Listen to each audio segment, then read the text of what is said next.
perintah siaga satu itu berarti terjadi sesuatu yang serius dan Hmm. tentunya itu sudah dibicarakan lebih dulu. Nggak mungkin kan seorang panglima itu tiba-tiba bangun tidur mengeluarkan perintah siaga satu. 5 tahun saya, hampir 5 tahun saya menjadi Menko Polhukam, rasanya tidak pernah ada tuh eh, perintah siaga satu. Sebenarnya apa yang sedang terjadi? Kemudian sekolah-sekolah swasta yang sudah kelas internasional itu dibantu, padahal itu orang tuanya berani bayar mahal untuk sekolah di situ, dibantu makanan gratis pula.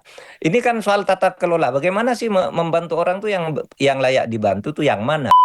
Makanan dimasukkan gitu lalu lapor ini sudah habis makanan saya kata. Sudah sampai di rumah dibuang. Laporan seperti itu kan banyak. Karena itu tidak layak makan.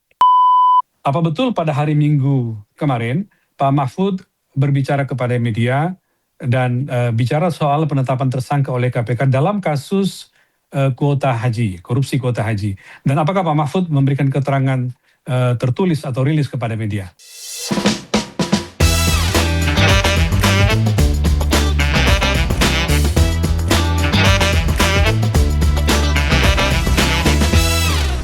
Jumpa lagi dalam Terus Terang Mahfud MD. Hari ini saya di studio Keramat, di studio Terus Terang Media di Jakarta. Dan Pak Mahfud sedang berada di Yogyakarta karena sedang berkegiatan di Jogja. Karena itu saya akan melakukan wawancara jarak jauh dengan Pak Mahfud yang saat ini sedang berada di studio Terus Terang Media di Yogyakarta. Pak Mahfud, kita mulai ya Pak. Hari ini saya akan bertanya kepada Pak Mahfud untuk beberapa topik, 3 atau 4 topik yang rata-rata berkaitan dengan hukum dan politik dan pemerintahan. Pertama, Ya, makan bergizi gratis itu sampai sekarang masih menuai kritik dan tampaknya makin meluas karena udah mulai pihak sekolah bicara, orang tua siswa bicara. Tapi yang terbaru adalah kemudian hasil riset yang dihasilkan oleh Departemen Antropologi FISIP UI Pak Mahfud, yang kira-kira mengungkap bahwa mayoritas siswa sekolah dasar di DKI Jakarta itu tidak menghabiskan jatah makanan mereka dari MBG itu. Bahkan katanya hanya 5 anak dalam satu kelas yang menghabiskan makanan tersebut. hmm. Artinya apa Pak Fu? Ini mengkonfirmasi artinya tidak hanya pelaksanaan MBG-nya yang dikritik yang bermasalah, tetapi juga kualitas makanannya rupanya juga sudah mulai ditemukan masalah. Apa komentar Pak Mahfud? Iya, mengonfirmasi karena sejak dulu kan sudah ada makanan busuk, makanan basi, keracunan dan sebagainya. Sehingga itu memang agaknya perlu dievaluasi secara sungguh-sungguh tata kelolanya. Eh, dan hasil penelitian ini mengonfirmasi apa yang dulu selalu dibantah, bahwa yang busuk hanya sekian persen, bahwa murid itu tidak makan itu kan sudah banyak beritanya. Dulu ada orang yang sebenarnya tidak butuh bantuan dikasih apa? Makanan itu agar tidak dimarahi dimasukkan ke tumbler. Ada yang bawa tumbler masing-masing, makanan dimasukkan gitu lalu lapor ini sudah habis makanan saya kata. Sudah sampai di rumah dibuang. Laporan seperti itu kan banyak. Karena itu tidak layak makan gitu. Nah, ada juga yang apa usul MBG diganti apa dengan apa belalang. Nah, katanya loh, kalau belalang nggak usah dibantu, udah rakyat bisa ambil sendiri sana gitu. Makanan gratis Mudah belalang didapatkan ya. gimana itu kan, kan gitu itu kadang-kala penjelasannya ndak masuk akal gitu ya. Oleh sebab itu menurut saya ya, yang menurut saya juga agak aneh, ini makanan bergizi gratis masa diberikan kepada semua orang. Orang kan tidak seluruhnya butuh bantuan. Sampai di SMA 1 Semada, SMA 1, SMA Teladan Jogja itu 44 orang keracunan. 44 siswa. Lu di sana orang kaya-kaya loh yang masuk ke situ itu. Umumnya lah orang mampu tidak perlu bantuan. Kenapa tidak diseleksi? Yang dibantu itu di daerah terluar, terpinggirkan, terbelakang yang gitu-gitu. Di Jawa masih banyak, tetapi kemudian sekolah-sekolah swasta yang sudah kelas internasional itu ya yang bahasa sudah pakai bahasa internasional juga dibantu, padahal di situ orang tuanya berani bayar mahal untuk sekolah di situ, dibantu makanan gratis pula. Ini kan soal tata kelola. Bagaimana sih membantu orang tuh yang layak dibantu tuh yang mana? Saya setuju. Itu apa? Kebijakan yang penuh nilai kemanusiaan, memberi makan kepada orang yang tidak mampu. Tapi tata kelolanya dong biar sampai ke yang mampu. Jangan sampai yang seharusnya dibantu juga tidak dapat.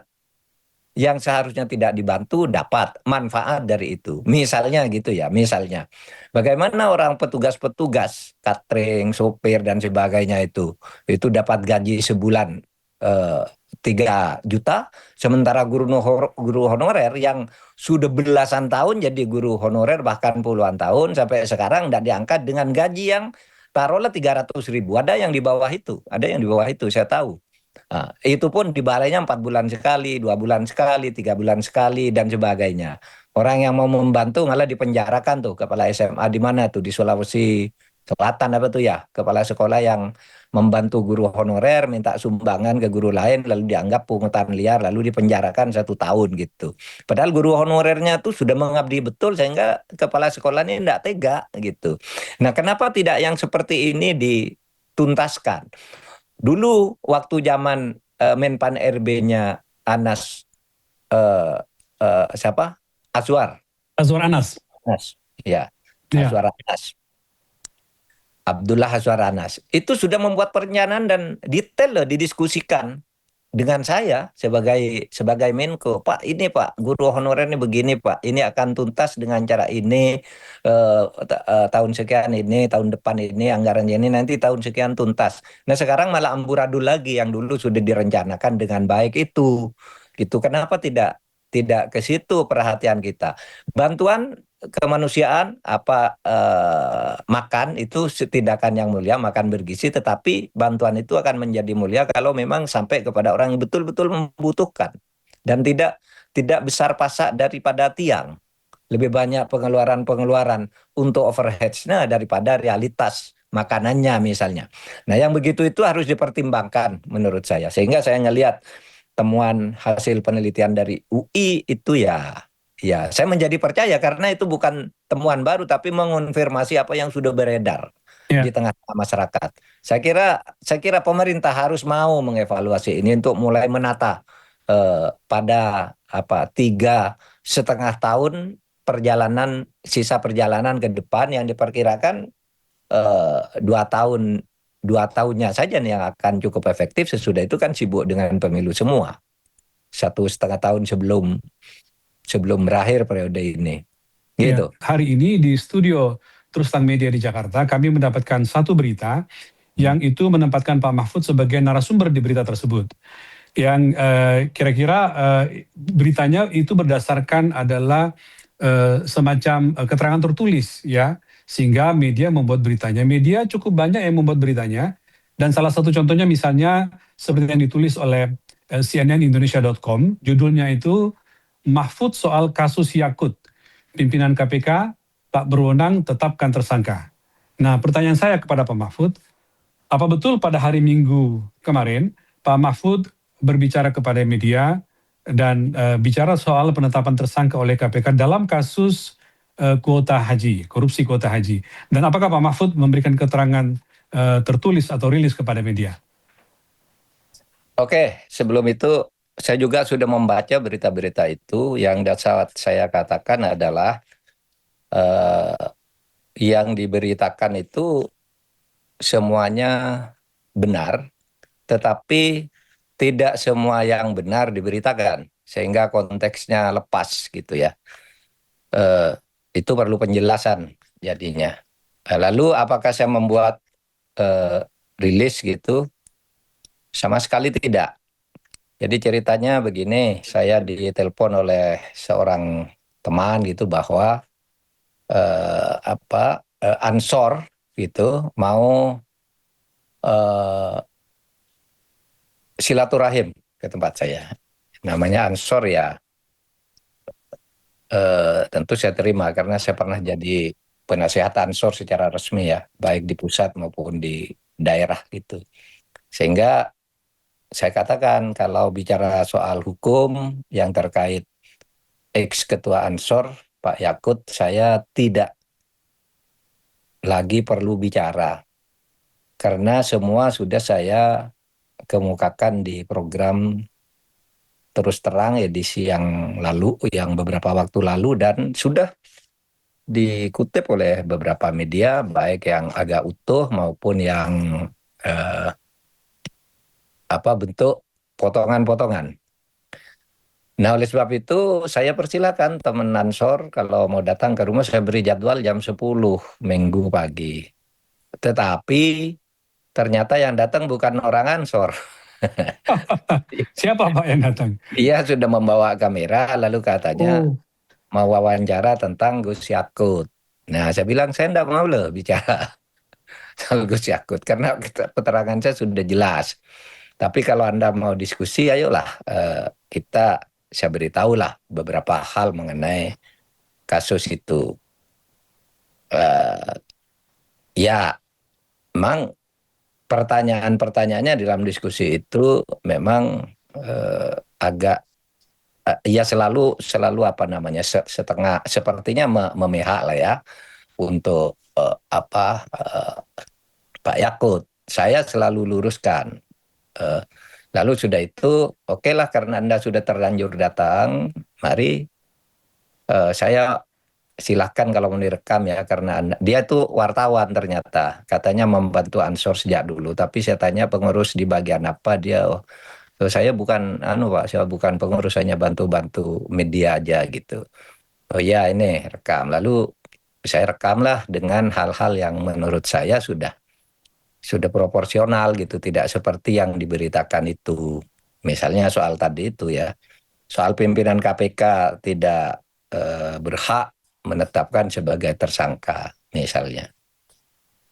Itu kan yang mau ditanyakan oleh ya. Mas Jal. Nah, Ya, oke. artinya clear Pak, ini Pak Mahfud menerima mereka sebagai sebuah kunjungan silaturahmi, bukan dalam konteks kerja jurnalistik, dan Bapak clear ya, tidak bersedia diwawancara oleh mereka, kan gitu Pak ya? Mm-mm. Iya, saya tidak bisa diwawancara, tapi saya ngobrol aja sebagai anu apa namanya, sebagai tamu. Tapi ketika akan pulang, kalau Anda karena Anda sudah terlanjur datang, mari saya wawancara yang begitu. Tapi nampaknya yang wawancara tuh hampir semuanya tidak ada yang dimuat. Ini mengambil dari apa namanya dari yang sudah saya katakan dulu, tapi dipetil-petil sesuatu yang memang seakan-akan ingin menyalahkan KPK dan seterusnya. Tapi tidak apa-apa sih untuk pembelaan kan boleh aja begitu ya. Cuma itu bukannya yang dimuat itu hampir hampir tidak ada yang saya katakan kalau Anda mau wawancara saya mau bicara ini loh gitu saya Oh bilang. jadi Anda, Bapak Mahfud pada akhirnya sempat berkesempatan diberi wawancara, tapi Ya ya ya. materi itu tidak seperti yang muncul Ya tidak dalam semuanya, berita itu. cuma dipotong-potong Dipotong-potong. sedikit. Bahwa misalnya tadi yang dikatakan, itu KPK kan tidak berhak, Pak, menetapkan dia sebagai tertenta kalau pimpinan KPK. Saya bilang iya, yang menetapkan itu menurut undang-undang adalah penyidik. Dan setahu saya bilang, yang menetapkan itu penyidik. Cuma KPK mengumumkan gitu, sehingga tidak ada masalah sebenarnya.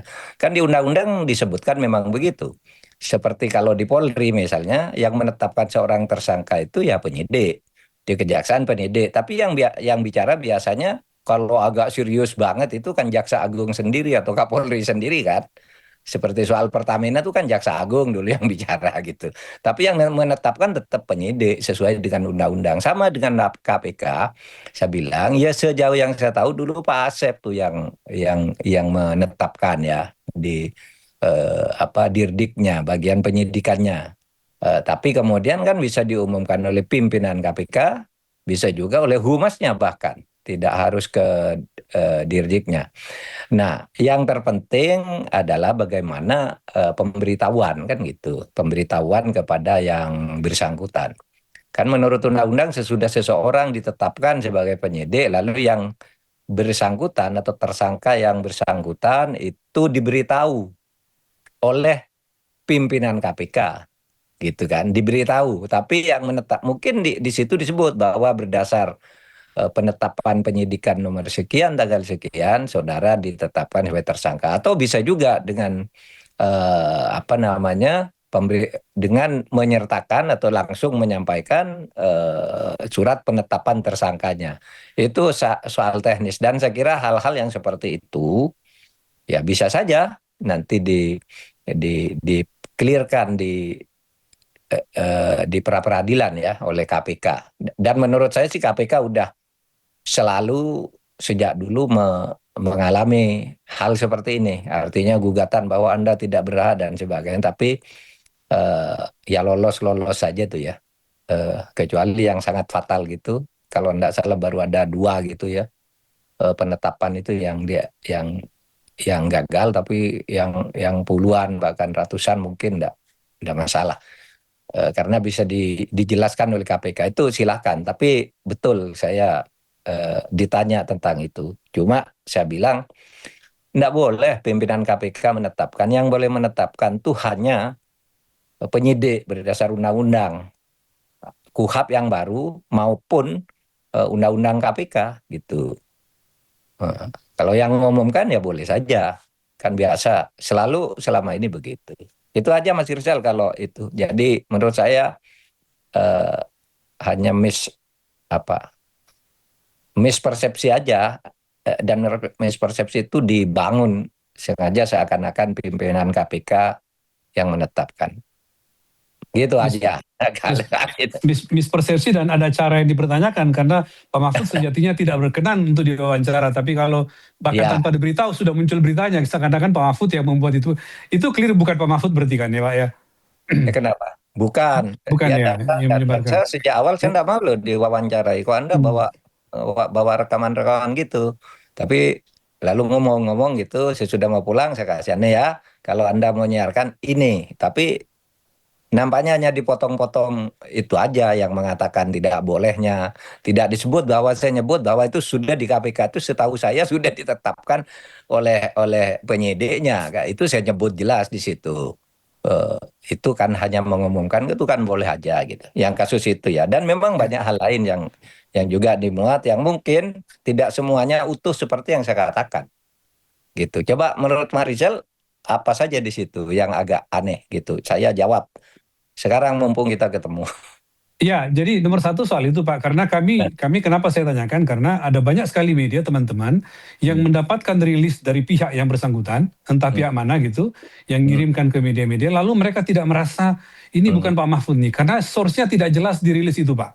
Ya, Jadi ya. beberapa media itu tidak berani menayangkan, membuat berita itu karena mereka yang bikin siapa, source-nya dari mana nggak jelas, meskipun itu mengutip pernyataan Pak Mahfud. Iya. Makanya saya tanyakan kepada Pak Mahfud dan ternyata betul Pak Mahfud tidak tidak menyebarkan itu dan bahkan tidak berkenan diwawancara itu Bahkan satu. sejak awal saya Hmm. bilang kan nggak mau loh diwawancarai gitu. Ya, betul. Tamu saya kan Ansor saya bilang. Anda pengurus Ansor bukan? Bukan Pak, saya hanya bantu-bantu media aja gitu. Dan tidak tahu juga siapa-siapa pengurus Ansor di Jogja dan apa gitu. Nah, Ya, tetap, tapi ya tetap oke lah itu kan orang hmm. kerja ya, silakan Ya, aja. Yang penting saya punya kesempatan klarifikasi bahwa saya tidak pernah menyatakan KPK itu, pimpinan KPK itu salah karena pimpinannya telah menetapkan TSK kepada Yakut. ya. Saya sudah mengatakan bahkan KPK itu sudah pengalaman nggak gitu. Itu dulu yang kayaknya Asep tuh yang menetapkan sebagai dirdik sudah berwenang kalau itu saya bilang. Oke, Gitu. baik Pak Mahfud. Saya lanjutkan dikit soal substansi. Kalau tadi Pak Mahfud mengatakan bahwa memang pimpinan KPK tidak berhak karena itu penyidik ya. Ya. Meskipun kita belum pasti apa yang terjadi di dalam kita nggak tahu. Yang Hmm. berikutnya kemudian dia mengutip juga pernyataan Pak Mahfud, pendapat Pak Mahfud mengatakan bahwa kebijakan itu tidak boleh dikriminalkan. Bagaimana persisnya Pak? Di luar soal cara yang nggak benar, tapi soal substansi gimana Pak? Iya, dia seakan-akan ingin minta pernyataan saya itu bahwa eh, kebijakan yang dibuat oleh Pak Yakut itu tidak boleh dikriminalkan. Banyak hal. Pertama, karena itu bukan uang negara, karena hasil pemeriksaan BPK juga tidak jelas apakah itu investigasi atau LHP dan sebagainya ya.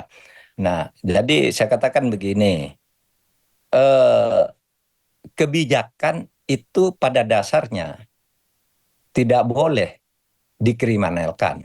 Dikriminalisasi gitu tidak boleh Iya, kebijakan. Setiap pemerintah itu tugasnya justru yang paling banyak membuat kebijakan. Kalau melaksanakan aturan-aturan biasa itu kan sudah eh, apa rutin ya. Tapi hal-hal yang tidak ada dasarnya tetapi harus cepat diselesaikan, itu tugas pemerintah membuat kebijakan itu. Dan ketika membuat kebijakan, itu orang tidak boleh dikriminalkan, ya, dikriminalisasi. Oke, clear tuh kepada siapapun. Ya, kebijakan itu tidak boleh dikriminalkan. Tetapi saya bilang asal tidak ada motif dan tidak ada peristiwa yang menyertai gitu. Selama ini kan orang-orang pejabat-pejabat yang banyak masuk penjara itu kan kebijakan semua rasanya ya. Membuat Iya, kebijakan lalu ada ditumpangi oleh kriminalisasi. Kriminalisasi apa? Ada kickback, ada pembicaraan diam-diam, ada diskriminasi pelayanan dan seterusnya itu kan semuanya gitu. Misalnya yang di apa namanya Amran dulu ya di Batuoli atau itu ya, yang dulu kan juga kebijakan iya, itu, tapi tetap aja dan hampir semua kebijakan, tetapi kebijakan yang kemudian disertai kickback. Misalnya kalau ada kebijakan itu eh, yang terkait dengan haji ini misalnya ya, kan iya, bisa saja eh, eh, penetapan sebagai tersangka itu berdasar fakta-fakta laporan. Misalnya kenapa kok diberikan kepada orang 10.000? Kenapa kemudian ada upaya pengembalian uang sesudah kasus itu diributkan? Dari Kementerian Agama kan itu kesaksian kan, iya, kesaksiannya Khalid Basalamah dan lain-lain kan beritahu begitu ini diributkan terus orang lupa Kementerian Agama memaksa mengembalikan uang itu kan kesaksian yang sudah muncul di koran. Nah di situ kemudian akan mungkin saja ada mens rea, tinggal pelakunya siapa gitu. Eh, Ya menurut saya KPK sudah tahulah alur-alur itu ya, kalau pelakunya misalnya kan sudah dilaporkan semua oleh orang yang melakukan apa yang mengembalikan atau di apa ada yang menerima pengembalian itu seperti Khalid Basalamah gitu kan, pengembaliannya diterima tapi dia tidak merasa meminta, dia sudah merasa bayar seperti biasa kok tiba-tiba dikembalikan. Ada yang lain juga mengembalikan lalu lapor ke KPK dan sebagainya. Nah itu semua kan patut diduga ada mens rea-nya, ada apa-apanya kan gitu kan. Nah oleh iya, sebab itu menurut saya KPK harus mempertanggungjawabkan ini nanti secara hukum agar orang tidak terzalimi gitu. Nah, itu Mas Rizal. Jadi kebijakan itu tidak boleh dikriminalkan memang, nah boleh.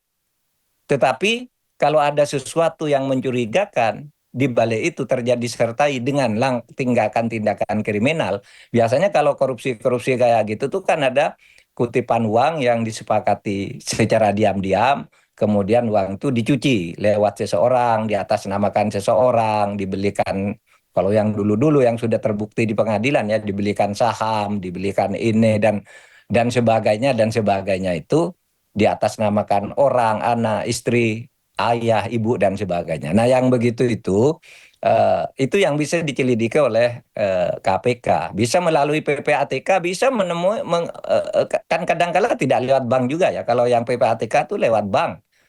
Ya, kan kalau langsung gitu dari tangan ke tangan gitu kan bisa saja sehingga tidak ada jejak banknya bahwa itu di store dari si A ke si B dan seterusnya. Menurut saya ini yang akan dibuktikan oleh iya, atau bukan akan harus dibuktikan itu oleh KPK. Kalau tidak bisa membuktikan itu berarti KPK salah dong gitu. iya. Karena itu kebijakan gitu. Gitu Mas. Baik, clear Pak Mahfud kalau gitu. Hmm. Untuk yang apa namanya, untuk yang persoalan ini saya kira cukup Pak. Ya, klarifikasi dari Ada Bapak kita beberapa tutup. yang saya baca ya. Iya, Misalnya eh, apakah ada ini kan eh, uang dari atau kuota dari Raja Arab Saudi, itu kan iya, masalahnya. Terus apakah itu masuk keuangan negara gitu? Kalau itu misalnya rugi atau disalahgunakan atau itu keuangan negara. Menurut saya itu yang menjadi keuangan negara karena yang dimaksud keuangan negara ya, meskipun itu bukan APBN, itu bukan APBN ya. Saya katakan dari Raja Arab Saudi itu bukan APBN ya sehingga tidak masuk anggaran negara. Tapi apakah itu keuangan negara? Menurut saya iya. Jatah dari Raja Arab Saudi itu iya. Karena apa? Itu diberikan oleh seorang ke pemerintah kepada pemerintah agar disampaikan ke rakyat.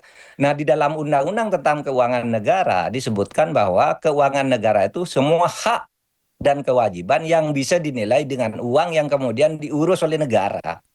Jadi oleh sebab itu, kalau dari situ ada kerugian keuangan negara, kan pertanyaan bagi uang itu kan dari pemerintah ke pemerintah. Yang ngurus negara, berarti keuangan negara dong. Karena tidak mungkin Menteri Agama itu kalau bukan Menteri Agama diserai mengurus itu gitu. Karena dia Menteri Agama maka itu masuk keuangan negara gitu. Tidak masuk APBN, tidak masuk misalnya dana apa? Dana tabungan haji yang sudah rutin itu diurus gitu. Tapi itu kalau dalam undang-undang masuk keuangan negara tapi bukan APBN. Dan oleh sebab itu bisa saja KPK mempunyai tafsir. Kalau saya sih tafsirnya dulu saya katakan, lah itu tidak merugikan keuangan negara karena apa? Tidak merugikan APBN, uang negara dari APBN karena apa? Karena itu kan pemberian, belum ada di anggaran. Nah, tetapi kan KPK dan selama ini juga sudah berlaku. Uang yang seperti itu bisa dianggap keuangan negara karena itu uang yang diurus oleh aparat negara atau aparat pemerintah itu ya dengan tanggung jawab kepada rakyat itu. Itu uang yang diurus karena menimbulkan hak dan kewajiban. Nah, keuangan negara itu bisa berupa uang, bisa berupa barang. Yang berupa barang itu bisa barang fisik, bisa juga hak-hak tertentu yang tidak terlihat secara fisik, tapi hak tertentu. Kan itu kan definisinya yang dimaksud barang itu. Nah, di situ nanti KPK yang harus membuktikan, gitu. Gitu, Mas Baik Pak, Rizal. baik Pak. Cukup panjang penjelasannya Pak Afud. Kita beralih ke Ya, topik lain ya Pak, iya, ke kasus lain Pak. Ini juga besar karena cukup banyak yang mempertanyakan di kolom komentar Pak, hmm, para netizen yang menjadi follower di akun Instagram atau media sosialnya Pak Mahfud, juga di akun media sosial Terus Terang, hmm, tentang Pengadilan Negeri Jakarta Pusat yang menjatuhkan vonis bebas terhadap 4 aktivis Pak, yang didakwa melakukan penghasutan pada demo besar pada Agustus tahun 2025 lalu. hmm. Del Predo Marhain dan kawan-kawan bersama 3 aktivis lainnya itu dinyatakan oleh hakim tidak terbukti bersalah melakukan tindak pidana. Nah, Pak Mahfud setahu saya salah satu tokoh yang sejak awal concern dengan urusan ini, bahkan beberapa kali berbicara tentang ini, bahkan juga ketika dalam sebuah jumpa pers di Komisi Percepatan Reformasi juga menyebut nama mereka Ya, untuk Polri agar segera mengkaji ulang. Apa komentar Pak Mahfud yang pada akhirnya mereka dinyatakan bebas oleh ya, pengadilan? bersyukurlah bahwa sejak awal kita menganggap ini masih agak apa namanya samar-samar lah ya kalau mau dianggap sebagai tindak pidana. Makanya dulu kita melalui pertemuan dengan masyarakat, Komisi Reformasi Polri itu menyampaikan usul langsung agar ini disisir kembali. Apakah betul mereka ini melakukan tindak pidana penghasutan? Gitu. Apakah justru bukan mereka yang terhasut, kemudian ingin menjernihkan apakah benar apa tidak? Mungkin kira-kira begitu.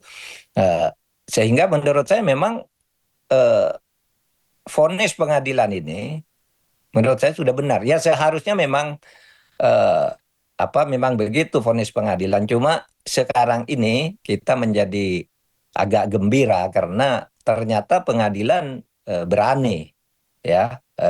Biasanya kan takut aja tuh.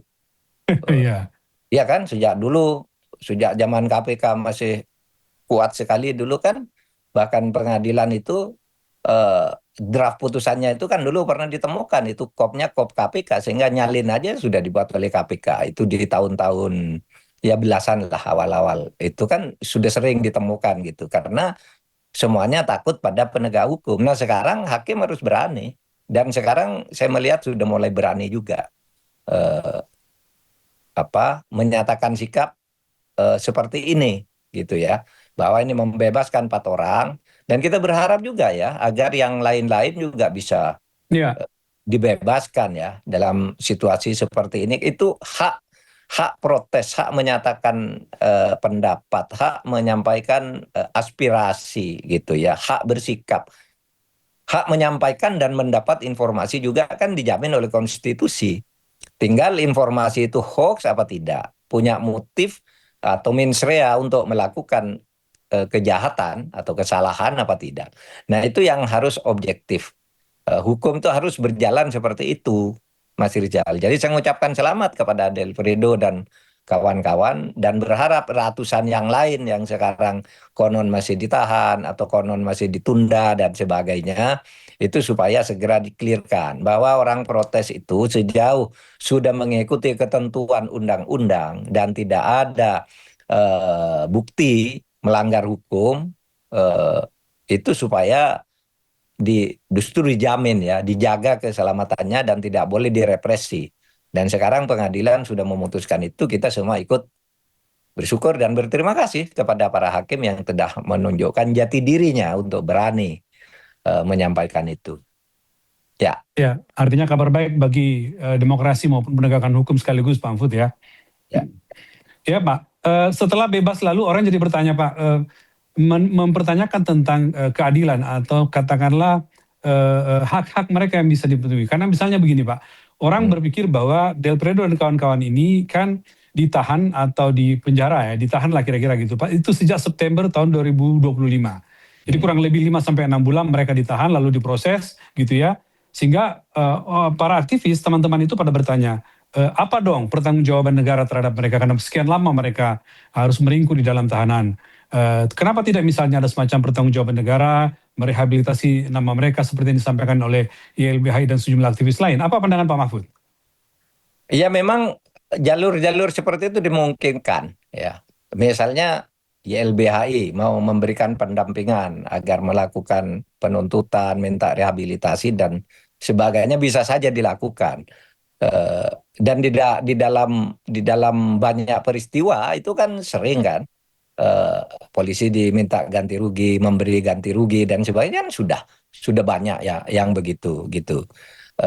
Kalau itu akan dilakukan ya lihat dulu, tetapi tidak semua orang yang bebas di pengadilan itu bisa menuntut negara juga karena bebas lalu ini. Nanti kalau begitu aparat tidak bisa bertindak. Tinggal nanti pembuktiannya lagi apakah pada waktu minta ganti rugi itu memang ada kesalahan, ada kesewenang-wenangan yang sengaja. Kalau memang memproses biasa, karena polisi itu memang serba salah. Kalau berbuat sesuatu oleh satu pihak dikatakan wah ini sewenang-wenang. Tapi kalau polisi diam juga masyarakat lain bilang loh gitu aja kok didiamkan kan gitu. Nah di situ keseimbangan itu kan bisa ditemukan nanti dengan logika dan rasa keadilan kita akan berbicara di situ. Kalau itu memang mau ditempuh ya bisa saja, tetapi harus lebih resmi gitu, jangan hanya lempar opini. Misalnya apa? Misalnya ya LBH eh, mendampingi untuk mengajukan gugatan itu. Meskipun polisi tentu punya alasan-alasan yang cukup kan menurut undang-undang kalau terjadi sesuatu tindakan-tindakan yang dilakukan harus terukur dan begini begini begini gitu. Nah, kalau keluar dari itu baru bisa dituntut gitu. Gitu Mas Rizal. Mekanisme misalnya apa namanya semacam permintaan maaf gitu terhadap mereka atau katakanlah rehabilitasi nama mereka karena sekian bulan menjadi apa namanya menjadi pemberitaan yang negatif di media, mungkin nggak itu Pak dilakukan? Kalau rehabilitasi dalam arti hukum ya orang ini kan belum pernah divonis bersalah. Yang biasanya rehabilitasi itu orang divonis salah lalu ternyata tidak salah. Ini kan belum, ini kan baru vonis pertama memang dinyatakan tidak salah dan sebenarnya kalau permintaan maaf seperti yang dimaksud itu kan biasanya diberikan oleh presiden rehabilitasi itu. Menurut Undang-Undang Dasar presiden memberi amnesti, abolisi, dan rehabilitasi, ya, gerasi, amnesti, abolisi, dan rehabilitasi. Tetapi biasanya juga sering dilakukan oleh pejabat-pejabat di tingkat bawahnya, keliru, minta maaf gitu. Itu bisa juga kalau dalam dalam rangka itu. Tetapi itu semua nanti bisa dielus lah oleh LBH. Terlalu teknis saya kira, Mas Rizal. Baik. Ya, Baik, baik Mahfud. Saya lanjut Pak ya. Masih ya. masih pertanyaan yang juga terkait dengan ini lebih terkait pada politik pemerintahan kita. Juga komentar-komentar muncul dari followernya Pak Mahfud. Misalnya begini Pak, sejumlah tokoh itu dalam sejumlah tokoh dan organisasi itu tetap meminta kepada pemerintah Indonesia, kepada Indonesia untuk mundur dari keanggotaan Dewan Pertahanan atau Board of Peace, Pak. Meskipun Presiden Prabowo seperti yang kita tahu minggu lalu itu mengundang sejumlah tokoh dan ada dari kalangan ulama gitu menjelaskan sikap Presiden terhadap keanggotaan dalam BOP. Nah, menurut Pak Mahfud, apakah pemerintah perlu misalnya memang mengambil sikap yang lebih tegas, misalnya tidak hanya menunda pembicaraan tentang BOP gitu ya, tetapi memenuhi usulan berbagai kalangan agar Indonesia mundur dari Dewan Pertahanan yang dipimpin oleh Presiden Trump ini? Eh, Pada dua episode sebelumnya saya kan juga sudah bicara agar dipertimbangkan kembali keberadaan di BUP itu. Ya artinya Iya, bisa menarik diri gitu. Karena eh, kalau diurai sekarang selebihnya itu pertama eh, kita sebenarnya kan sekurang-kurangnya pro dua negara ya, two states solutions gitu ya. Ada Israel, ada Palestina. Nah di dalam itu Palestina tidak boleh ikut gitu, tidak diikutkan dianggap tidak negara. Itu kan sudah salah. Artinya tidak adil lah. Yang kedua itu kan pesan Dasasila Bandung yang dulu dipelopor oleh Bung Karno tahun iya. 55 itu kan jelas tidak boleh ada intervensi terhadap satu bangsa, tidak boleh ada penjajahan dan pendudukan terhadap apa namanya tanah milik sebuah bangsa. Itu kan sudah jelas di situ di Dasar Bandung. Nah, ini kan persoalan-persoalan tanah gitu.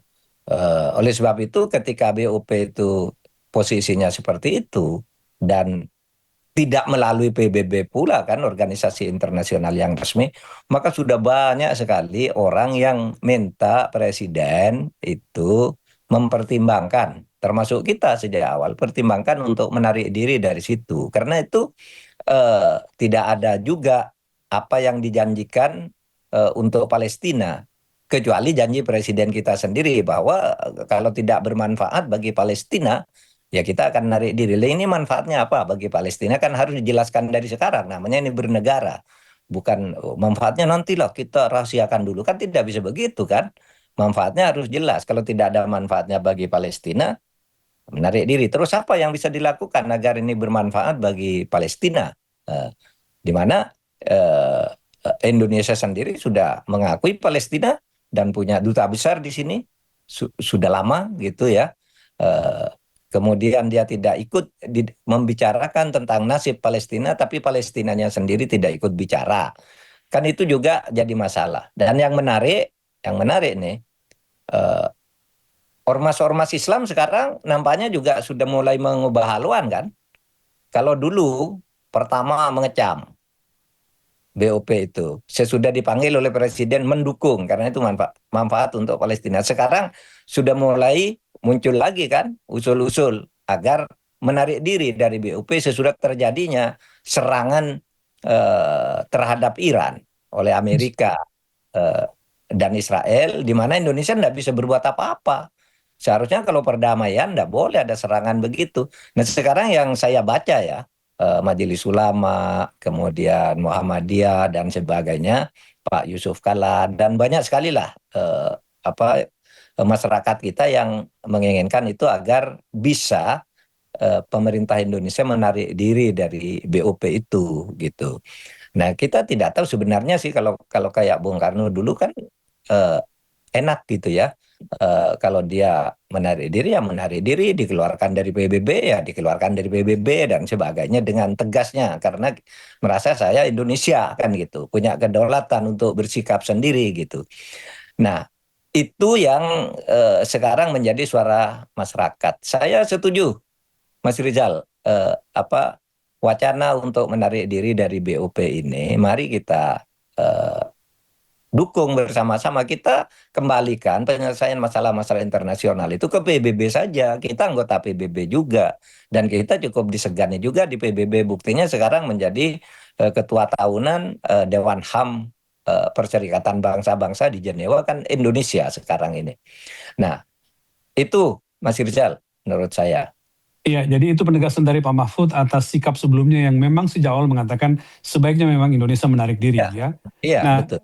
dan Pak Mahfud betul ketika membicarakan itu belakangan orang yang tadinya berusaha memaklumi atau organisasi yang tadinya berusaha memaklumi sekarang meminta untuk menarik diri lagi setelah muncul serangan Amerika dan Israel terhadap Iran. Karena meskipun isunya berbeda tetapi kan psikologisnya sama, aktornya kira-kira dia juga lah kira-kira gitu Pak, sehingga muncul itu. Nah, orang sekelas Pak JK, mantan wakil presiden itu bahkan mengusulkan Pak Mahfud, bukan meminta supaya pemerintah Indonesia harusnya bersikap lebih tegas, Ya, memberikan dukungan kepada Iran.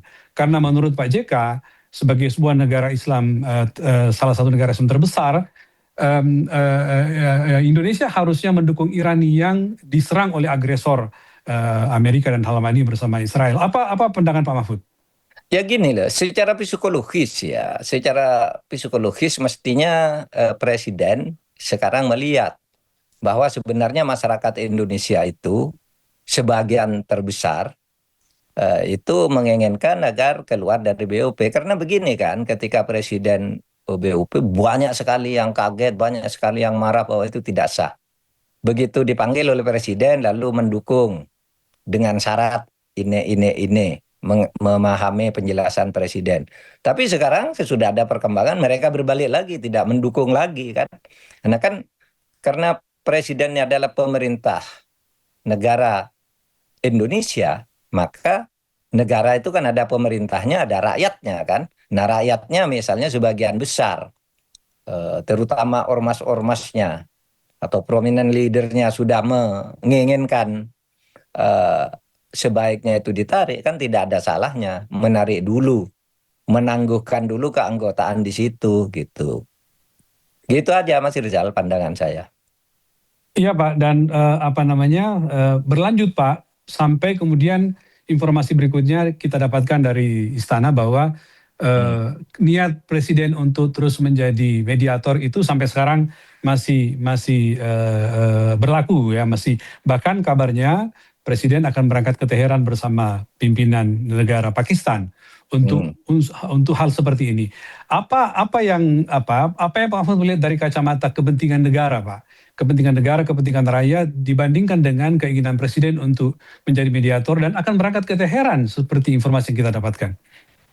Kalau kepentingannya jelas, Mas, tinggal apakah itu proporsional dilakukan pada saat ini. Kepentingannya itu perintah Undang-Undang Dasar, tujuan negara kita itu kan ada empat.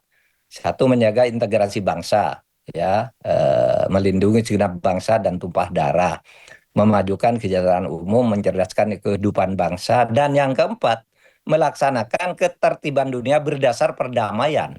Dan misi perdamaian yang dilakukan oleh Presiden bersama Pakistan atau kalau bisa sebanyak negara lain itu bagus sekali. Tetapi dalam situasi seperti ini, gitu, kenapa harus Iran yang didatangi? Kan Iran yang diserang, iya kan? Kenapa tidak datang ke Trump dan ke Israel, gitu? Kenapa hanya mau bicaranya dengan Iran, gitu? Harusnya Trump dan Israel yang diminta berdamai dan menghentikan dulu serangan-serangan.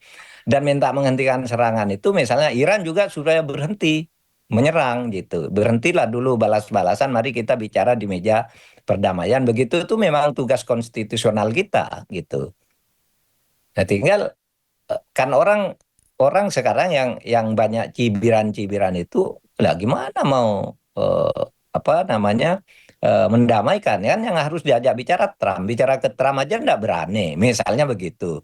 Nah, Irannya sendiri merasa tidak ada relevansinya karena kami yang diserang, kenapa kami yang diminta damai, kan gitu kata Iran gitu. Nah, di masyarakat Indonesia sendiri sekarang memang masih ada ya elemen-elemen yang anti apa namanya yang tidak suka kepada Iran karena perbedaan aliran Ya, apa namanya perbedaan aliran faham lah, perbedaan madhab lah. Tetapi ini soal kemanusiaan, perdamaian dunia ini ya bukan soal madhab, bukan soal agama gitu, tetapi ini soal kemanusiaan. Kalau dikatakan Iran tidak usah dibela dia Syiah, loh Trump sendiri apakah Sunni? Ya, iya kan? ya, Eh, ya. Netanyahu ada Sunni, jelas-jelas tidak Islam. Kalau kalau Iran berdasar fatwa fatwa dari Syekh, Grand Syekh di Al Azhar itu tuh Islam. Islamnya sama dengan Sunnianya beberapa aliran kecil yang menyimpang di sana ada juga. Yaitu urusan dia kan urusan fikih ya. Kalau urusan tafsir-tafsir hukum itu kan fikih. Setiap negara fikihnya bisa berbeda-beda gitu. Iran Ya. punya fikihnya sendiri, tapi Al-Qur'annya sama gitu. Dan Granse Al-Azhar mengatakan itu Islam itu fitnah besar ketika orang mengatakan Ali Khamenei itu anti Sunni. Tidak, itu sudah sama. Ini soal kemanusiaan, soal perdamaian dunia. Kita sendiri kan apa eh, banyak juga aliran-aliran yang juga tidak sama dengan Sunni. Misalnya Wahabi, Wahabi At-Takfir itu yang selalu mengkafirkan orang juga di Indonesia banyak gitu. Kalau tidak ikut Wahabi aliran yang strict begini ada gitu. Eh, ada juga yang aliran yang juga mengatakan Tuhan tuh ya seperti manusia juga, ada tangannya, ada otaknya, ada matanya, ada kursinya dan sebagainya gitu. Itu aliran-aliran begitu menyimpang masa mau dianggap lalu musuh gitu. Nah, ini di dalam hal kemanusiaan gitu, maka Iran itu menjadi penting karena iya dulu kan memang ada aliran kecil di Iran itu yang sangat ekstrim, tapi sekarang tidak ada. Mayoritas di Iran itu ya sama lah dengan kita. Kitab sucinya sama juga dengan kita gitu. Ya, Itu memang ada tuh sekelompok kecil yang mengkafirkan, itu yang dianggap salah itu kan. ya. Iran dulu dianggap salah, ada satu aliran kecil dulu eh, yang mengatakan misalnya Abu Bakar, Umar dan Siti Aisyah itu kafir kan gitu kan, karena mengambil kekuasaan.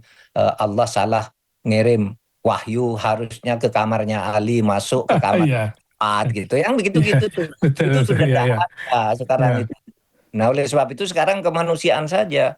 Kita berpikir pertama Iran, negara berdaulat itu berbahaya, sebuah negara berdaulat diserang begitu saja. Lalu yang kedua, orang-orang yang di Gaza itu ya, yang dimana setiap hari kita melihat tontonan anak kehilangan orang tua kehilangan anak, lalu makan tidak ada dan sebagainya. Itu kan masalah kemanusiaan. Coba bayangin kalau kita yang begitu. Nah, kita sudah bersyukur Indonesia ini baiklah, terjadi perbedaan pendapat, gesekan-gesekan politik, tapi kita hidup masih cukup nyaman Indonesia ini karena negara kita juga berjalan dengan ya dalam hal bernegara, melindungi bangsa dan negaranya. Dalam hal ini saya kira masih cukup aman lah. Saya tidak katakan baik, aman mungkin karena faktor luarnya juga gitu. Tapi pokoknya nyaman lah. Kita bayangkan Indonesia itu seperti di Gaza. Ibu-ibu mau makan tidak ada, suaminya sudah meninggal, entah dikuburkan di mana. Gitu anaknya hilang, ada yang kakinya udah hancur, patah di rumah sakit, lalu dipercayakan begitu saja ke rumah sakit sambil dia sendiri lari-lari, rumah sakitnya pun lalu dibom. Nah, yang begitu-gitu sebenarnya yang harus diselesaikan, di mana sebenarnya Iran kan tidak ikut dalam urusan yang begitu. Kenapa ya, serangannya kok jadi ke Iran gitu, gitu Mas. ya. Baik, Mahfud, saya melangkah sekarang ke persoalan keamanan dalam negeri, Pak. Ini saat situasi keamanan dan ketertiban di dalam negeri dalam keadaan tampaknya normal-normal saja, itu diberitakan bahwa asisten operasi Panglima TNI atas nama Panglima TNI menerbitkan telegram rahasia, Pak Mahfud, mengenai penetapan status siaga satu bagi jajaran militer pada tanggal 1 Maret kemarin. Nah, Hmm. telegram rahasia itu terdiri atas 7 poin perintah, Pak. Di Hmm. antaranya menyiagakan personil dan alat utama sistem persenjataan, alutsista, serta melaksanakan patroli di objek vital, strategis, ataupun sentra perekonomian, termasuk di bandar udara, pelabuhan, stasiun kereta api, terminal bus, dan kantor PT Perusahaan Listrik Negara. Meskipun demikian, ini sempat dibantah oleh Kepala Staf Angkatan Darat Jenderal Maruli. Tetapi kesimpang siuran dan muncul telegram seperti sekarang ini, yang dikatakan sebagai siaga satu, sebagai mantan Menko Polhukam, Pak Mahfud bagaimana melihat kondisi yang dianggap normal seperti sekarang, tapi lalu muncul siaga satu itu? Kayak gini, siaga satu tuh artinya semua kekuatan militer itu harus siap siaga, ya, menjaga setiap kemungkinan. Kalau siaga dua itu sebagian bersiaga, sebagian normal-normal saja. Kalau siaga tiga itu ya biasa-biasa aja, enggak ada apa-apa nih. Kalau sudah sampai betul sampai ada perintah siaga satu, itu berarti terjadi sesuatu yang serius dan tentunya Hmm. itu sudah dibicarakan lebih dulu. Nggak mungkin kan seorang panglima itu tiba-tiba bangun tidur mengeluarkan perintah siaga satu. Pasti ada mekanismenya. Sesuatu perlu siaga satu itu ukurannya apa saja. Ada sesuatu yang mengancam dan sifatnya serius. Itu berdasar laporan intelijen, situasi di masyarakat bagaimana dan sebagainya itu sudah dihitung semuanya. Nah, cuma kemudian ada yang bilang tidak ada tuh perintah siaga satu kayak gitu dari Kasat. Orang yang Betul. mestinya salah seorang yang seharusnya paling tahu kenapa ada Iya. perintah seperti itu. Kan seharusnya paling tahu kan sama Panglima kan semua kepala staf mestinya tahu kalau ada perintah siaga satu ini. Oleh sebab itu mari kita lihat saja bagaimana perkembangan masalah ini ke depannya lah ya. Kita tidak tahu sebenarnya apa yang sedang terjadi. Cuma seingat saya 5 tahun saya hampir 5 tahun saya menjadi Menko Polhukam rasanya tidak pernah ada tuh eh, perintah siaga satu Oh, di gitu ya. periode Pak Mahfud ya, nggak ada siaga satu, Kalau nggak di pernah ada TNI ya? tidak ada Hmm. siaga Hmm. satu, saya ingat saya tidak ada. Kan mestinya kalau ada siaga satu ada rapatnya dan ada pemberitahuannya apa sih secara resmi. Saya tidak ingat. Mungkin kesiapsiagaan yang agak serius itu ketika menghadapi demo-demo itu dulu pernah, tetapi tidak sampai siaga satu, siaga dua dan sebagainya gitu. Ya, Gitu nah, dan Mas. ini penting Pak Mahfud karena ada pandangan masyarakat sipil bahwa siaga satu itu bisa jadi karena mengantisipasi demo-demo, karena ada kabar akan ada demo mahasiswa, demo berbagai pihak, sehingga dihadapi dengan penetapan siaga satu ini. Masuk akal kah Pak? Lazim kah Pak demo-demo itu disikapi dengan siaga satu kalau itu betul terjadi? Tergantung tergantung seberapa besar demo dan di mana saja. Karena begini biasanya ketika akan menyikapi demo, eh, itu biasanya lembaga-lembaga terkait itu rapat, Mas. Ya, eh, dulu saya sering rapat di Subden, di kantor Panglima TNI yang dekat istana itu. Biasanya di situ hadir sendiri nih, Kapolri, kemudian Panglima, Kepala Staf, Menkominfo, Menteri Hukum dan semuanya lah datang, Menteri Perhubungan gitu. Datang sendiri ke situ lalu menghitung kekuatannya berapa gitu ya. Oh ini kekuatannya sekian tapi terpencar di sana. Yang di sektor sana kekuatannya sekian, korlapnya ini. Itu semuanya diidentifikasi sehingga wah ini tidak perlu siaga satu, siaga dua, siaga tiga, dibagi-bagi tugas saja. Nah, saya tidak tahu yang ini apa ada. Mestinya sudah ada ya. Kita seperti kita kan tidak harus tahu apakah itu pakai rapat apa tidak. Kita dengan informasinya saja. Kita yang sudah di luar ini tidak tahu gitu. Nah, oleh sebab itu saya tidak tahu yang sebenarnya apa terjadi. Tapi mudah-mudahan kita baik-baik saja lah. Pak Mahfud, saya teruskan satu hal, karena tadi Pak Mahfud menyinggung soal anggaran MBG yang begitu besar. Nah, ini menjadi semakin pelik, Pak, ketika saat ini kondisi negara kita semakin ke sini semakin bermasalah dalam hal ruang fiskal yang sangat terbatas, Pak. Hmm. Kita tahu defisit kita makin membesar dan menjadi makin membesar perang teluk yang terjadi sekarang ini membuat harga minyak menjadi meroket, Pak. Sampai Hmm. hari ini kita dapat informasi bahwa sekarang sudah menjadi 100 dolar per barrel. Yang itu dalam APBN kita hanya patokannya tadinya 70 dolar, sekarang sudah membengkak menjadi. Artinya defisitnya pasti akan membesar sehingga kemungkinannya akan bisa melewati batas defisit 30%, 3% ya, batas defisit 3% yang dibatasi oleh Undang-Undang Nomor 17 Tahun 2003 tentang Keuangan Negara. Nah, Pak Mahfud melihat ini bagaimana? Kalau harus misalnya melewati batas defisit dalam undang-undang itu, atau pilihannya memang nggak ada lagi kecuali harus memotong anggaran, misalnya anggaran jumbo seperti MBG. Apa pandangan Pak Mahfud? Iya betul. Jadi menurut undang-undang kita kan defisit itu tidak boleh lebih dari 3% ya. Persis Pak. Pelanggaran itu lebih dari 3% itu pelanggaran. Pertanggungjawabannya harus jelas itu. Kenapa bisa begitu? Oleh sebab itu pemotongan anggaran untuk sektor-sektor yang dimungkinkan dipotong menjadi penting. Tapi menurut saya itu pemerintah tahulah caranya. Akal-akal untuk itu kan bisa dibuat. Maksudnya akal sehat saja, akal sehat bukan akal-akalan gitu. Itu bisa dibuat kalau memang situasinya seperti itu. Tapi yang sekarang mengkhawatirkan itu, Mas Rizal, kalau betul saya baca hari ini harga minyak dunia per barrel sudah lebih dari 100. Itu kan sudah sangat mengancam kalau tidak segera turun kembali ya. Karena begini, asumsi asumsi kita harga BBM itu untuk APBN itu 70 katanya, 70 Persis, ya. Pak.